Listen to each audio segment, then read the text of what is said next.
Local programming on KRWG Public Media made possible in part by viewers like you. Thank you.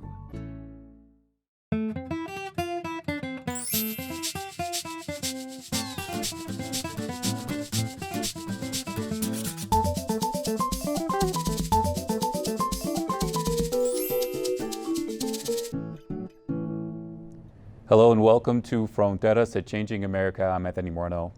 Recently, New Mexico Governor Michelle Lujan Grisham said that the state was holding off on moving on to the next phase of reopening due to rising numbers of COVID-19. The coronavirus has impacted New Mexico's economy, and lawmakers in the state have already had to meet in a special session to revise the budget for the state. We'll talk about these issues with New Mexico Lieutenant Governor Howie Morales, who joins us now. Mr. Lieutenant Governor, thank you so much for joining us. Thank you, Anthony. I appreciate the time that you've given me to give updates, to answer questions. Well, we're definitely glad to have you to talk about so many important issues that the state is facing. I want to start off and talk about the special session. New Mexico state lawmakers passed the largest budget in the history of the state in February. That was before the pandemic hit and obviously drastically impacted our state's economy. Lawmakers have came to a budget. It looks like that it will reduce spending by $600 million, bringing the budget to around $7 billion, if I'm correct. Now, I'd like to hear what is the administration's take on how they feel about that big of a cut? Do they want to have a smaller cut than that? Do you guys want to do that? So you're right. Going into the special session that we undertook a couple weeks ago, it was different than any session that I've been a part of in the 13 years being there at the Roundhouse. Very different in many ways. One, the public wasn't able to be at the Capitol. Two, we had to rely on technology to get work done and to make sure we were responsive to the public. And then the third was dealing with the pandemic that we've been experiencing in the state and across the world. When we look at the budget, you're right, is that we made investments over the last 2 years in our administration to really invest in healthcare, in our education system, making sure that we can properly compensate those professionals in the classroom and other areas that were much needed across state government. And so our budget was passed thanks to the surplus that we had, primarily with oil and gas revenues. But then the pandemic hit. And when the pandemic hit, it forced us to come into the session, make adjustments, try to fill in about a $2 billion hole. And that was difficult to do. And I commend legislators on both sides of the aisle working together to invest in the important pieces of New Mexico while making the adjustments that need to take place. It was something that we didn't want to see happen, but we also felt that it was a fair approach as we move forward. We're reviewing the budget as we speak, and I anticipate that budget to be signed throughout the week and making sure that we can have a balanced budget going into the January session. What parts of the budget do you think are the most important and money allocated for those issues need to be left alone? Yeah, so again, education is going to be at the heart of what I do, and I know the governor has consistently called for a moonshot in education, and that meant, like I stated, is compensating our employees the way they need to be, making sure we're competitive in the region, but also ensuring that dollars are going to all of our classrooms and making sure that the cuts aren't going to be drastic. And so coming out of the session, we advocated for no larger than a 1% cut to the education system. Other agencies took larger cuts, unfortunately, but the impact that we have is making sure that we can keep consumer confidence going, continue to have the money circulate across the state, provide support for small businesses as well as for local government. So those are pieces of the budget that are important that we shored up, and with the legislators' work and cooperation, we were able to pass measures that would help invest in those areas. Now, what are some of the issues moving on to 2022 that you think need to be addressed in the next legislative session because of what is happening with the state's economy? If the oil and gas industry doesn't rebound and isn't at the levels it was before the pandemic, what do you think are going to be the really challenging issues facing lawmakers in January? I think there's going to be some challenging issues, and as we deal with the budget coming in the January session, we have to keep in mind that as New Mexicans, we've been through this. When we hit the recession in 2010, I thought some decisions that were made had an impact that kept us in the recession far longer than we should have. So going in this past special session, one of the areas that we didn't want to impact hardly at all was capital outlay, and having dollars move through construction, through purchases of goods and services, and ultimately providing jobs. Because when it comes down to it, jobs is going to be the factor that helps us get out of this slump that we've seen. We're looking closely at the oil and gas revenues as well as they come in, but we also want to make sure that there's consumer confidence and assisting and helping our small businesses as we rebound. All this is even more difficult when you're dealing with a pandemic because you have to balance the health and safety needs of New Mexicans while at the same time doing all we can to support the local businesses and local communities who have really felt the brunt of what has happened worldwide. Now, you mentioned capital outlay and the need to protect some of those projects, but 70 of those projects were voided that were approved in 2019. What's the process going to be like to perhaps go back and make sure that those projects are done? And do you think that the whole capital outlay project and system that's in place needs to be revamped? I've always felt that there needs to be a transformational approach to how capital outlay is done and the prioritizing of that. That's a discussion that the legislature will continue to have and hopefully come up with some solutions that make best use out of our public dollars. What would your solution be though when it comes to capital outlay? We have a system in place when it comes to capital outlay, for example, with our public schools and having a revolving priority needs base that's in place, whether it's the adequacy of the building, the size, the age of it. I think that's a good start for us to do. The way that it's done now, as a legislator, you're given each equally an amount in the Senate and an equal amount in the House between those members. And I think that it's important that any project that goes forward has to be properly vetted. It has to be in agreement between the local government and the legislative body. And I think that that's going to be a starting point to make sure that projects aren't funded based on the whim of a legislator or just the popularity of something that may be short term and not see the long term impact. Now, I want to talk about something else that happened in the special session, and that was addressing the issue of police oversight. Lawmakers passed a bill that would require law enforcement agencies to wear body cameras. How do you feel that this could really make an impact in providing further oversight when it comes to law enforcement? Absolutely. And I know that the primary reason going in this special session was the budget and having a balanced budget coming out of that. But the governor also felt that there was much needed items that needed to be addressed. For example, is transforming our police law enforcement area. I appreciate personally hearing from law enforcement officers, hearing from the public, and finding a balance of how that could be done. I think it's important to recognize that accountability is a gift. Having the opportunity to have accountable measures in place to protect the public is key. And I know we have many outstanding law enforcement officers who do their best, put their lives on the line on a daily basis. But we also have to make sure that we have the systems in place that will show what actually took place during those moments of stressful times. Did the officer act appropriately? Was the officer right in doing what they chose to do? Or was there measures that were taken that weren't fair to the public? And so I think having common sense approaches that have been passed through the legislature and the governor reviewing that, I think is a step in the right direction. And we couldn't wait till January to get this done. This had to be done now because the public has been asking for that.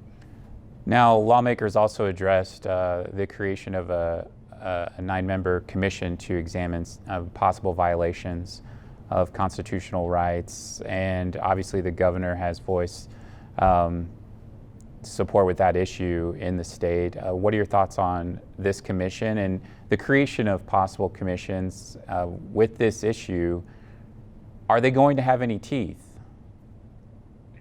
Well, that's important that was put in the special session and have the discussion. And that was some of the debate is what authority will this commission have? I think shining the light is key, making sure that you have a body that's going to look at these things in depth and make sure, above all, that we're keeping the public safe. So it is a positive step in the right direction. How the commission is determined and developed as you have your appointees is going to be especially critical for the success of this.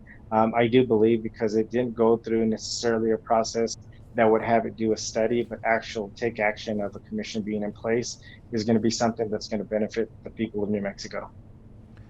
Now, I want to talk about the issue of police oversight in New Mexico. Obviously, we're at a moment where we're having a national dialogue with that issue. We've seen some tragic events unfold across the country. People have taken to the streets, not only across the country, but in New Mexico. I mean, we've seen some of these protests and marches, some turn violent. People have been hurt in cases, and people have been concerned about property being damaged. In Albuquerque, obviously, someone was shot during a protest. What are your thoughts on how the state can move forward in addressing these issues in a safe way to where our conversation on this issue can not only be respectful, but safe? Absolutely. I think that protesters that have been, for the most part, that have been out there calling for justice to make sure that we're at all times holding each other accountable, I think is important. Those small incidences where there was some violence, where there was some looting that took place, I don't think should overshadow the meaning and the work that the protesters have done in a peaceful way. But I do also feel that New Mexico took a giant step forward in making sure that we're going to shine the light on that, and we're going to have accountability in place with that, and have dialogue that takes place. Oftentimes, the most difficult time is to have dialogue to take place, and I think that we've started that. And you'd be surprised with the amount of bipartisan support that was in place for all sides of the issue. We're going to continue to do that, and we're going to continue to take on the tough issues and to make sure, above all, that we're keeping people safe and making sure that people are respected and valued, regardless of where they come from, regardless of their skin color, regardless of any of those factors, that we keep in mind that humans need to be respected and valued at all times. Some have called for police departments to be defunded. How do you feel about that issue? Yeah, and so we've never come out and say that defund the police, because we understand the importance of having a strong law enforcement to ensure that the resources are there to keep them and the public safe.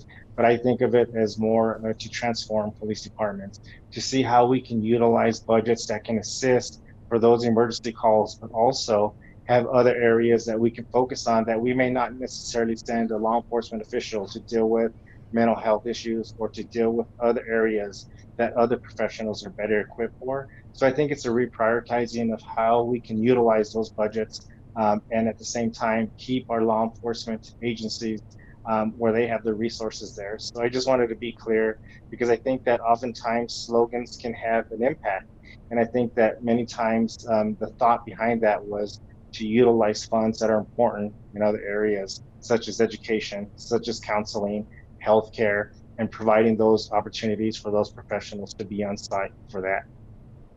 Now, one of the other issues that lawmakers passed in the special session and the governor took action on was to have county clerks automatically be able to send absentee ballots to people in elections. I'd like to hear how you think this is truly going to make a difference and keep elections possibly safer in New Mexico. Yeah, Anthony, and I used to be a county clerk, so I know the work that goes in place with the elections. Probably the most stressful job that I've ever had was conducting and running an election, because there's so many factors that are in play. And above all, you want to make sure that the voter has their voice heard and their access to the ballot. So the steps that the legislature took, I think, was amazing in providing that option and that opportunity for county clerks to mail those out, and yet still having that discussion to take place at the local level. Above all, we are in a pandemic, and it's important that we give every single opportunity for a person to cast their vote, but to do it in a safe way. And I think that this is important. That's an important measure that was put into place. And I also think that people have options to make sure that their vote is counted. Now, I want to move on and talk about COVID-19. Obviously, the governor has made the announcement to hit the pause button for now and not move forward with the next phase of reopening the state's economy.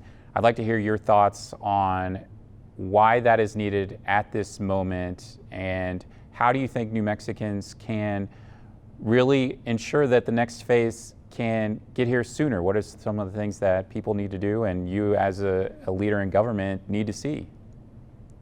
Yeah, so Anthony, I think one of the things that people in New Mexico should be proud of is that we've done a fairly good job of making sure and keeping people safe. We've surpassed other states as far as on the marks that we want to be at and the gating criteria that we've been able to meet. So when you look at other states who have moved forward and they've unfortunately opened up only to have closed down, New Mexicans have done a tremendous job in that way. But we also see the concern because the numbers are rising. And going into the summer months where it's warmer, beautiful outdoor recreation that we do have, and other factors, I think really shows that New Mexicans are tired and we want to get out, but we're not out of this yet. And it's important that we recognize what we need to do to continue to be vigilant, to move into that phase 2 opening. Even though we've done a good job, I also think that we can do more. The simple things, washing your hands, social distancing, making sure that you're doing all you can to keep people safe. And that goes along with wearing a mask. And I think the governor summed it up really well, that if you have to have a protest statement within your mask, write it on your mask. But above all, do that, because these are simple, cost-effective ways that help us move into a direction of phase 2 and ultimately a full reopening here in the state of New Mexico without the threat of having to shut down again.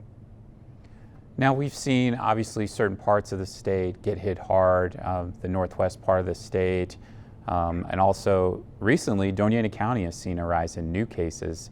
Otero County has seen the correctional facility there be impacted severely with cases of COVID-19. I want to talk with you about what the state is doing to address the correctional issue there when you have this massive outbreak at the county, Otero County facility, their correctional facility.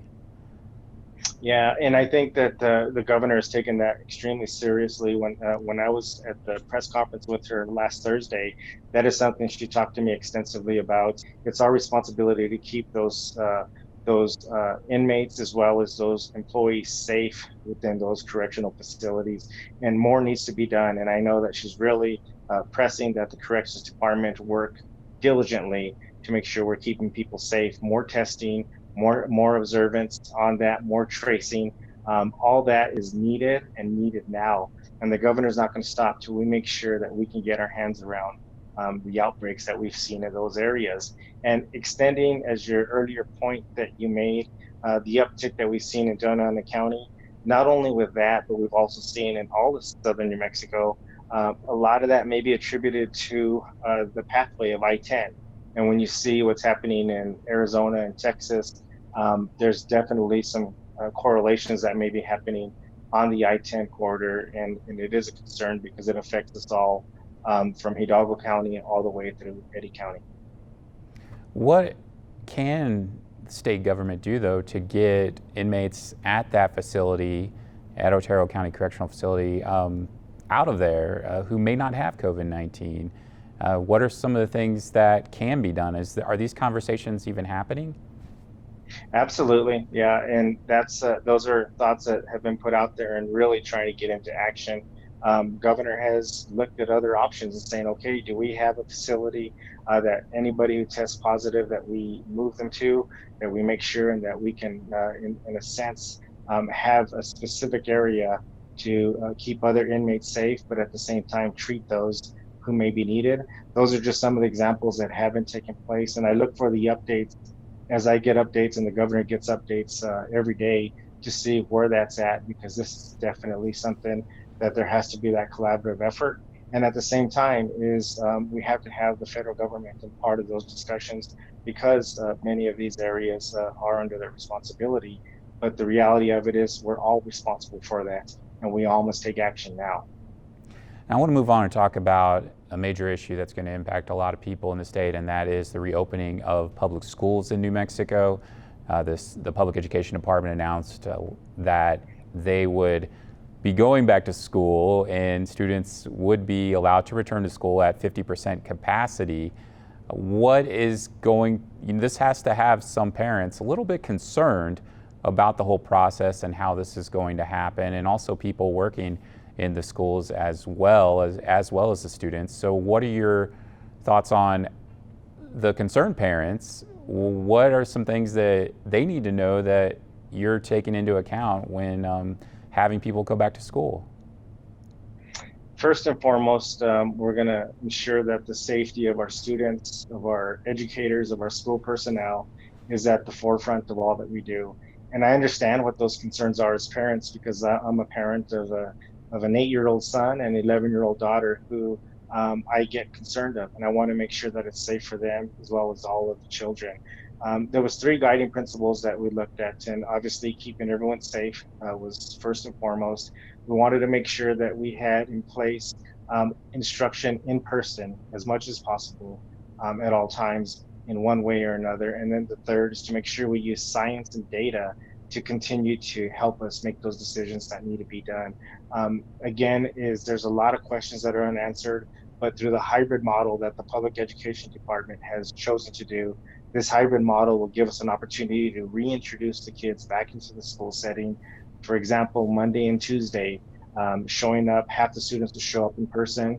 Wednesday would be utilized as a disinfecting, sanitizing day. And Thursday, Friday, the other group of students would show up, all while those that aren't in-person instruction will be getting educated remotely, and to make sure that we're educating our children. I think that this is a good way to start off, to make sure that we keep people safe, to contain any outbreak, if any, that occurs. And if we see a spike of cases later on in the year, that we can always revert back to the hybrid model. But I want to be clear that the goal is, from the very beginning, is to go into a fully integrated model, to get our education with our students being in front of that teacher in person, because nothing substitutes for that in-person instruction. But we also want to make sure that we're very cognizant of what those concerns of the parents are, and to be responsive in that way. So I think this gives us this opportunity to do that, and we'll continue to move forward and continue to gather information, because none of us have been through a pandemic. None of us have experienced that. And we want to make sure that we're taking into account as much information as possible. Why was the decision to bring people back to school, even though numbers are going up in the state, made? Was it because that there's too many challenges with remote learning and students not having enough access and resources to learn online? I think that there are some challenges that are there, and they're very real.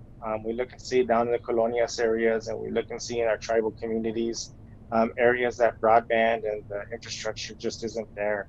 But I think that in tribute to what New Mexicans have done, and to help us surpass other states when it comes to COVID and what we've been able to accomplish here, I think allows us the opportunity to have the discussions how we can open up and move schools back into even a hybrid model. Again, is in-person instruction is the goal. We want to make sure we can move towards that, but to do it in a safe manner. This gives us an opportunity to get reacquainted with the school setting, making sure that we take into consideration the social, emotional needs of the student as well, and eventually move into this model that we know is going to be important. I know as a parent, even though we have technology availability, I still chose to use the paper packets and to work with my children. And I think school districts having the flexibility and the creativity of meeting the needs of their children is absolutely critical. And I encourage public education department to work with local districts to make sure they do what's best for their communities. Now, you just mentioned the many challenges with broadband internet, especially in rural, remote places of this state. So if those challenges still exist, why is the state asking a court to throw out the Yazzie Martinez lawsuit that said that New Mexico was not doing enough to fund education for Native American special education and low-income students? Why now? And If that's still a great an issue. Yeah, it still is an issue, and I know that we'll continue to advocate that we have more resources for our school setting. I know that it's important that we also have the jurisdiction of what happens in our education department to be under the public education department and working with the legislature rather than to be ruled through a court system. But I agree that there's a lot of discussion that needs to go around this, but we want to make sure that discussion will take place between the executive and the legislative part and not to be mandated through the courts determining the outcome of our school system. Well, this has been an issue that has existed in New Mexico for quite some time. I know you're familiar with it. You were a former teacher and well aware of it, and as a state senator, I know it's an issue that you cared about. So what's the long-term plan then if there's no if you don't want a mandate to be by a court? What's the long-term plan that the administration has in place in order for it to be asking for this case to be thrown out? Yeah, and the long-term plan is consistently to advocate for more resources, to advocate and work with the legislature to invest in public education, as we've seen. And over the last 2 years, we've tried to make that a priority. And we have done an important job to make sure that we're compensating our educators so we don't have those vacancies, that we do all we can to invest in the infrastructure piece. And I think that the long-term plan is continual discussion and dialogue with people across New Mexico. And I am so grateful that I can hear from advocates across New Mexico who give ideas, who give thoughts of what we can do. Because the reality of it is that even though we see that there's been some focus and attention for getting dollars to the classroom, there's still more that we can do. And I look forward to working with the legislature, with the public education department to make that a reality. Well, it's obviously needed because, as we know recently, our reality is that New Mexico is ranking at the bottom when it comes to child well-being. In a recent report from the Annie Casey Foundation, the Kids Count data book. So I look forward to continuing that conversation with you, Lieutenant Governor. Obviously, we are out of time, unfortunately, but I want to thank you so much for joining us on Fronteras at Changing America. Anthony, thank you for the time, and I appreciate the discussion and the questions that are asked. Thank you. And we want to thank you for joining us for Fronteras at Changing America. I'm Anthony Moreno. We'll see you next time.